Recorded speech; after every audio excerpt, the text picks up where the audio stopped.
সংগ্রামী আমির, ভাষা সৈনিক, কেয়ারটেকার সরকার ফর্মুলার রূপকার, বিশ্বের শত কোটি নির্যাতিত নিপীড়িত মজলুম মানুষের নয়নমণি, নন্দিত জননেতা অধ্যাপক গোলাম আজম, অধ্যাপক গোলাম আজম।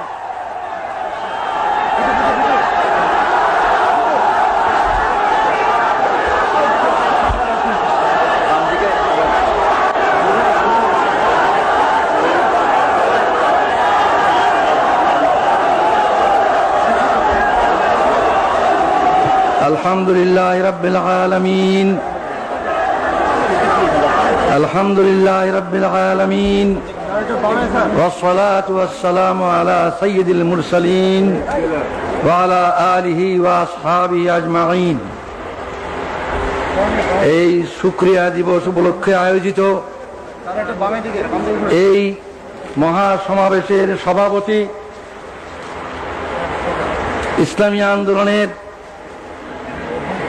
নেতৃবৃন্দ,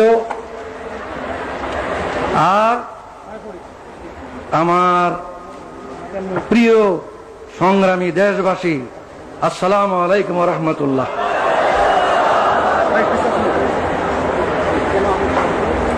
এই বাংলাদেশ আমার দেশ, এই দেশেই আমার জন্ম, এই দেশের রাজধানী ঢাকাই আমার জন্ম।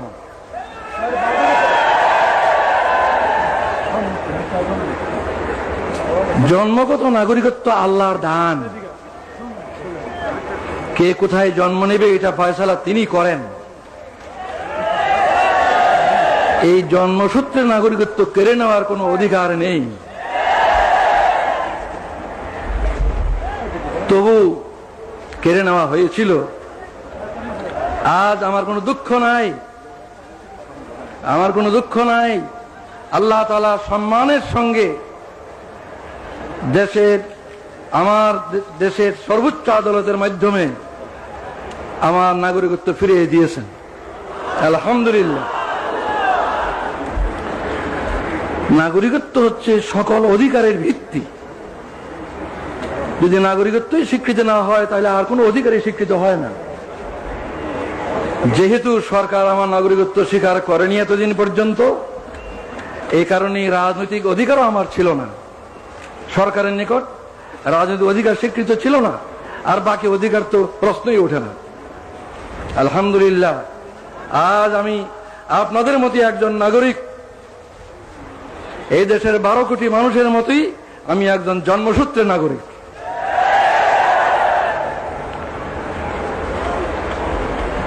আজ 23 বছর পর আমার প্রিয় দেশবাসীর সামনে হাজির হওয়ার আমার সৌভাগ্য হলো। 23 বছর পূর্বে আমার এই প্রিয় দেশের মাঠ, ময়দান, রাজপথ আমার বিচরণ ক্ষেত্র ছিল। এই 23টি বছর আমার জীবন থেকে কেড়ে নেওয়া হয়েছে। দুঃখ নয়, আল্লাহ তাআলা আবার আমাকে সুযোগ করে দিয়েছেন। আপনাদের সাথে সেই শুকরিয়ার শরীক হওয়ার জন্য আমি আজকে হাজির হয়েছি। আজকে আমি অনেক বেশি কথা বলতে চাই না, আজ সূচনা মাত্র। ইনশাআল্লাহ কথা বলার আরো সুযোগ আল্লাহ তাআলা দেবেন, আমি আশা করি, যদি বাঁচিয়ে রাখেন আল্লাহ। আজ আমি অল্প কটি কথা বলি, আপনাদের কাছ থেকে বিদায় হতে চাই। আমার প্রথম কথা হলো, 23 বছর পর, বিগত 23 বছরের দিকে আমি দৃষ্টি দিয়ে শ্রদ্ধার সঙ্গে স্মরণ করছি আমার এই দেশের অনেক বড় বড় নেতাকে, যারা দুনিয়া থেকে চলে গিয়েছেন। তাদের মধ্যে দুজন নেতা এমন, আইয়ুব খানের স্বৈর শাসন আমলে যাদের সাথে মিলে আমি গণতান্ত্রিক আন্দোলনে একসাথে কাজ করেছি, সেই দুইজন আজকে নেই দুনিয়ায়। তারা হলেন মৌলানা আব্দুল হামিদ খান ভাসানী এবং শেখ মুজিবুর রহমান। এরপর আমি স্মরণ করি আরো দুজনকে, এই দেশে গণতন্ত্র পুনর্বহালের জন্য যাদের অবদান অস্বীকার করার সাধ্য কারো নেই, সেই দুইজনও দুনিয়ায় নেই আজ। একজন জেনারেল আতাউল গনি উসমানী, আর একজন জেনারেল পরবর্তীকালে প্রেসিডেন্ট জিয়াউর রহমান। শ্রদ্ধার সঙ্গে তাদের স্মরণ করি। আরো স্মরণ করি কয়েকজনকে যারা এদেশে আল্লাহর দিন, আল্লাহর কালিমার ঝান্ডাকে সমুন্নত করার জন্য আজীবন চেষ্টা করে গেছেন। তাদের অবদানকে আমি স্মরণ করি। তারা হলেন মৌলানা আতহার আলী, মৌলানা মোহাম্মদ আব্দুর রহিম, মৌলানা মোহাম্মদুল্লাহ হাফিজি হুজুর এবং সরসিনার মৌলানা আবু জাফর মোহাম্মদ সালেহ, পীর সাহেব সরসিনা, আরো অনেকেই 23 বছরের আগে যারা দুনিয়া থেকে গুজরে গেছেন তাদের কথা আমি উল্লেখ করলাম না। এই 23 বছরে যাদেরকে হারিয়েছি তাদের কথা স্মরণ করে, শ্রদ্ধার সঙ্গে স্মরণ করে আমি আমার এই দ্বিতীয় কথা শেষ করলাম। এরপর 72 বছর বয়সে দাঁড়িয়ে আমি ভাবছি যে আমার ডাক কবে আসে আল্লাহর পক্ষ থেকে। তিনি কতদিন দুনিয়াতে আমাকে কাজ করার সুযোগ দেবেন তিনি জানেন। আমার কোনো ব্যক্তিগত উচ্চাকাঙ্ক্ষা নাই। আমি নিজে দেশের বড় কিছু হব, দেশের কোনো কর্তা হব, এই ধরনের কোনো কামনা আমার নাই। কিন্তু একটি কামনাই আমাকে অস্থির করে যে দুনিয়া থেকে যখন বিদায় নেব তখন আমার এই দেশবাসীর 12 কোটি মানুষকে কি অবস্থায় আমি রেখে যাব। তাদেরকে সুখী নিরাপত্তাবোধ নিয়ে বেঁচে থাকার মতো অবস্থায় রেখে যেতে পারবো কিনা, এটা আমার সবচেয়ে বড় চিন্তা। ক্ষুধা তৃষ্ণা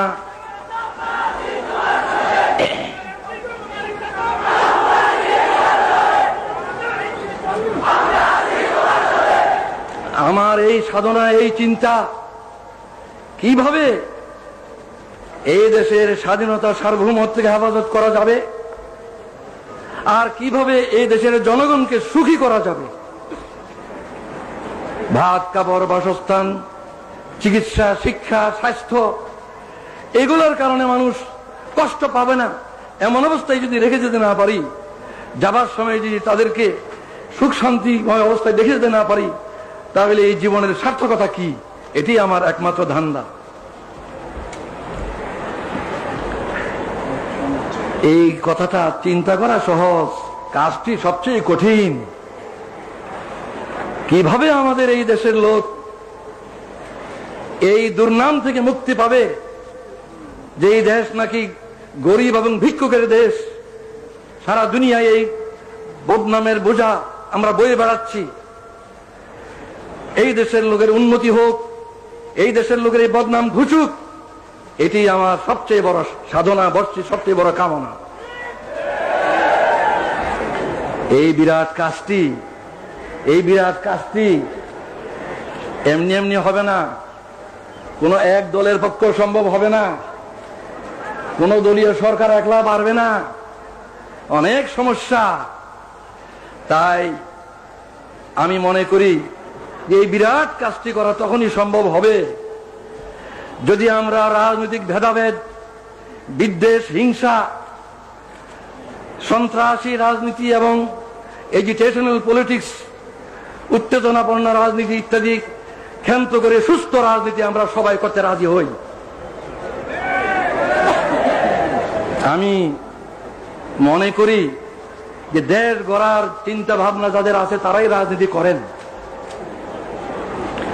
আর রাজনীতির ময়দানে যারা নেতৃত্ব দিচ্ছেন তাদের চেষ্টা সাধনের উপরই এই জনগণের ঐক্য নির্ভর করে। জনগণের মধ্যে বিভেদ সৃষ্টি করে কোনো নেতৃত্ব সফল হবে না।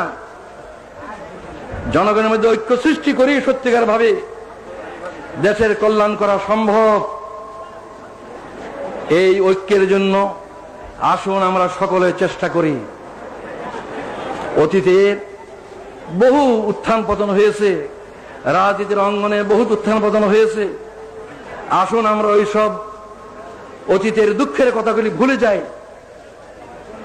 আমরা যারা রাজনীতি ময়দানে আসি, আসুন একসাথে বসি, ভাব বিনিময় করি। দেশের সমস্যা অজানা নয়, সবারই কাছে আমাদের জানা। আসল কথা সমাধানের পথ কি, কিভাবে সমাধান করব, এই সমাধানের জন্য আসুন একসাথে বসি, একসাথে চিন্তা করি, মতের বিনিময় করি। আমরা ঐক্যবদ্ধভাবে চেষ্টা করা ছাড়া এই বিরাট কাজ কিছুটি সম্ভব নয় বলে আমি বিশ্বাস করি। আমি দেশবাসীর সকলের কাছে এই কামনা করি যে আপনারাও দোয়া করেন। আমি এই চেষ্টাই করতে চাই, প্রতিটি রাজনৈতিক নেতার দুয়ারে দুয়ারে আমি যেতে চাই, প্রতি নেতার কাছে আমি ধর্ম দিতে চাই। আসুন আমরা দেশকে গড়ি একসাথে মিলে। এই ঐক্য ছাড়া এই দলীয় কর্তৃত্ব, নেতৃত্ব, এগুলি নিয়ে আমরা ঝগড়া করতে পারবো, কিন্তু দেশ গড়তে পারবো না। এগুলি নিয়ে আমরা মারামারি কাটাকাটি করতে পারবো, কিন্তু জনগণকে সুখ শান্তি দিতে পারবো না। আমি আর বেশি কথা বলতে চাই না। এখানে একটা গুরুত্বপূর্ণ কথা আমি বলতে চাই, সেটা হচ্ছে রাজনীতির ময়দানে যারা কাজ করেন, বিভিন্ন দলের মধ্যে মতের পার্থক্য থাকা খুবই স্বাভাবিক, এবং এই পার্থক্যের কারণে রাজনৈতিক সিদ্ধান্ত ভিন্ন ভিন্ন হয়। বিভিন্ন দলের বিভিন্ন রকম রাজনৈতিক সিদ্ধান্ত হয়, এবং এক দলের সিদ্ধান্ত আরেক দলের নিকট গ্রহণযোগ্য হয় না। এটা হয়েই থাকে, এটা স্বাভাবিক। এই কারণে আমাদের মধ্যে যে দূরত্ব পারস্পরিক, এই দূরত্ব দূর করতে হবে। আর দূর করার পথ এটাই যে অতীতকে ভুলে যাওয়া। আমার বিরুদ্ধে যারা ব্যাপক অপপ্রচার করেছেন বহু বছর থেকে, আমি তাদের অপপ্রচারকে কিছুই মনে করি না। তাদের বিরুদ্ধে আমার কোনো বিদ্বেষ নাই, আমি তাদের বিরুদ্ধে কোনো অভিযোগ করব না। তাদেরকে আমি অনুরোধ করব, আসুন আমরা একসাথে মিলে দেশ গড়ার চেষ্টা করি। আমারও যদি কোনো ভুল হয়ে থাকে, ইচ্ছাকৃতভাবে দেশের এবং জনগণের ক্ষতির কোনো চেষ্টা আল্লাহর রহমতে আমি কোনোদিন করিনি। যা ভালো বুঝেছি দেশের জন্য, জনগণের কল্যাণের জন্য করেছি। এরপরেও মানুষের ভুল হয়, ভুল হতে পারে। কেউ আমার কোনো কাজকে ভুল মনে করতে পারেন, তার জন্য তাদেরকে আমি দোষী বলবো না। নবী ছাড়া কে দোষী নয়? দোষ কম বেশি সবারই আছে। তাই যারা আমার কোনো কাজকে ভুল মনে করেছেন, আমার কোনো কাজে অসন্তুষ্ট হয়েছেন, আমার কোনো কাজে ব্যথিত হয়েছেন, দুঃখ পেয়েছেন, আমি তাদের সবার কাছে জানাচ্ছি, আপনাদের এই বেদনার সঙ্গে আমি শরীক, আমিও দুঃখিত। আমি আল্লাহর কাছে দোয়া করি যাতে আমি বাকি জীবন যা কিছু করি কারো মনে দুঃখ না দিই, কারো মনে দুঃখ না আসে এমন ভাবে যেন আমি কাজ করতে পারি। আপনারাও এই দোয়া করুন। সর্বশেষে যে ঐক্যের কথা আমি আজ বলছি, এই ঐক্যের তো ভিত্তি চাই। ঐক্যের কথা সকলেই বলেন, অনেকেই বলেন, কিন্তু ঐক্যের একটা ভিত্তি প্রয়োজন। বিনা ভিত্তিতে ঐক্য কিছুর উপরে দাঁড়াবে? আমার দৃষ্টিতে ঐক্যের ভিত্তি দুটো, একটা রাজনৈতিক ঐক্য আর একটা আদর্শিক ঐক্য। রাজনৈতিক ঐক্য, আদর্শিক ঐক্য, এই দুটো ঐক্যের ভিত্তিতে আমরা এই দেশের 12 কোটি মানুষকে ঐক্যবদ্ধ করতে পারি। রাজনৈতিক ঐক্য মানে হচ্ছে এই বাংলাদেশের যে সীমানা, এই সীমানার ভিতরে যে বাংলাদেশ, এই বাংলাদেশের স্বাধীনতা, সার্বভৌমত্বকে হেফাজত করতে হবে। অত্যন্ত বেদনার সঙ্গে লক্ষ্য করছি, বিদেশ থেকে এসে কিছু লোক আমাদের দেশে এই কথা বলার সাহস পায় যে 47-এর সীমানা উঠিয়ে দিতে হবে। 47 সীমানা উঠিয়ে দিলে বাংলাদেশ কোথায় থাকবে? 47 ভারত ভাগ করে যে সীমানা ঠিক করা হয়েছিল, সেই সীমানায় কি বাংলাদেশের সীমানা নয়? 71 কি সেই সীমানার ভিতরে স্বাধীন বাংলাদেশ কায়েম হয়নি? এই সীমানার হেফাজত করা হলো রাজনৈতিক ঐক্যের পয়লা ভিত্তি, রাজনৈতিক ঐক্যের ভিত্তি। এটাই যারা এই সীমানা তুলে দিতে চায় তারা এদেশের স্বাধীনতার রক্ষক হতে পারে না। যারা এই সীমানা তুলে দিতে চায় তারা এদেশের স্বাধীনতা সার্বভৌমত্বে বিশ্বাস করে না। আমি বিশ্বাস করি দেশের দায়িত্বশীল সকল রাজনৈতিক দল এই বিষয়ে একমত যে বাংলাদেশের এই সীমানার ভিতরে যে সীমানা 47 হয়েছিল এবং 71 যে সীমানাকে নিয়ে স্বাধীন সার্বভৌম বাংলাদেশ প্রতিষ্ঠিত হয়েছে, এই সীমানার হেফাজত করা আমাদের সকলের পবিত্র দায়িত্ব এবং এটা আমাদের রাজনৈতিক ঐক্যের ভিত্তি। কিন্তু রাজনৈতিক ঐক্য কি যথেষ্ট? রাজনৈতিক ঐক্য কখনো যথেষ্ট নয়। আদর্শিক ঐক্য ব্যতীত রাজনৈতিক ঐক্য ক্রিয়াশীল হয় না। আমি অনেক ভেবে চিন্তে তালাশ করে দেখেছি যে 3টি কথাই হচ্ছে আদর্শিক ভিত্তি। 3টি কথাই হচ্ছে আদর্শিক ভিত্তি। আল্লাহ যিনি আমাদেরকে সৃষ্টি করেছেন, যিনি আমাদের মনিব, মাহবুদ, প্রভু, সেই আল্লাহ ঐক্যের, আদর্শিক ঐক্যের পয়লা ভিত্তি। সেই আল্লাহ মানব জাতির দিশারি হিসাবে, পথ প্রদর্শক হিসাবে তার রসুলকে পাঠিয়েছেন, যুগে যুগে রসুলগণকে পাঠিয়েছেন। সর্বশ্রেষ্ঠ রসুল মুহাম্মদ রাসূলুল্লাহ সাল্লাল্লাহু আলাইহি ওয়াসাল্লাম হচ্ছে দ্বিতীয় আদর্শিক ভিত্তি। তৃতীয় আদর্শিক ভিত্তি হচ্ছে আল কোরআন, যা মানব জাতির জীবন বিধান আল্লাহর পক্ষ থেকে রসুলের মাধ্যমে এসেছে। এই আল্লাহ, আল্লাহর রসুল এবং আল্লাহর কোরআন এর কোনটাই জামাত ইসলামীর দলীয় সম্পদ নয়। এই তিনটার কোনটাই কোন দেশের কোন দলের তাদের নিজস্ব সম্পদ নয়। এই সম্পদের ভিত্তিতে আমাদের মধ্যে ঐক্য না হওয়ার আমি কোনো কারণ দেখি না। আমি অত্যন্ত আনন্দ বোধ করি যে আমাদের দেশে প্রধান প্রধান দলগুলির নেতৃবৃন্দ তারা মুসলিম। আমাদের দেশের প্রধান প্রধান দলগুলির নেতৃবৃন্দ মুসলিম। তারা নামাজ পড়েন, হজ করেন, কোরআনকে তারা অস্বীকার করতে পারেন না।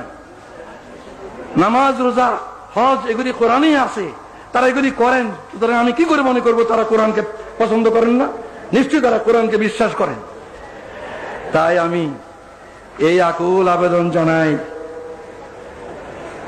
রাজনৈতিক ঐক্যের ভিত্তি বাংলাদেশের সার্বভৌমত্ব এবং স্বাধীনতাকে রক্ষা, আর আদর্শিক ভিত্তি হচ্ছে আল্লাহর প্রতি দৃঢ় বিশ্বাস এবং আস্থা, যেটা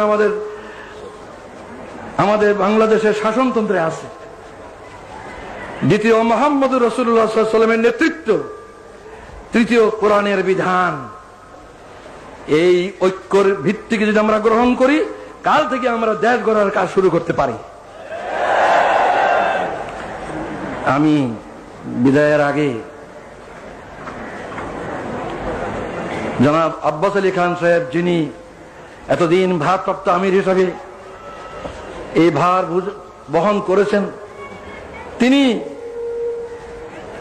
আমার চেয়ে 7 বছরেরও বয়সে বেশি। আমি 72 আর উনি 79।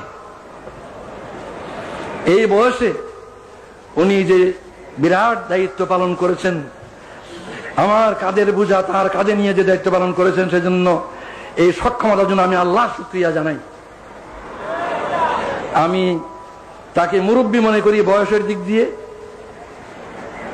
আমি তাকে অনুরোধ জানাই যে তিনি আমার জন্য দোয়া করবেন, যেন আমার বাকি জীবন এই দেশের কল্যাণের জন্য, এই দেশের জনগণের সমৃদ্ধি উন্নতির জন্য, সুখ শান্তির জন্য ঠিক মতো কাজ করতে পারি। আর জাতীয় ঐক্য সৃষ্টির জন্য যে আমি নিয়ত করেছি, সেই নিয়ত যেন আল্লাহ তাআলা আমার পুরা করেন, এই দোয়া করার আবেদন জানিয়ে আমি বিদায় নিচ্ছি। এই বলে আল্লাহু আকবার,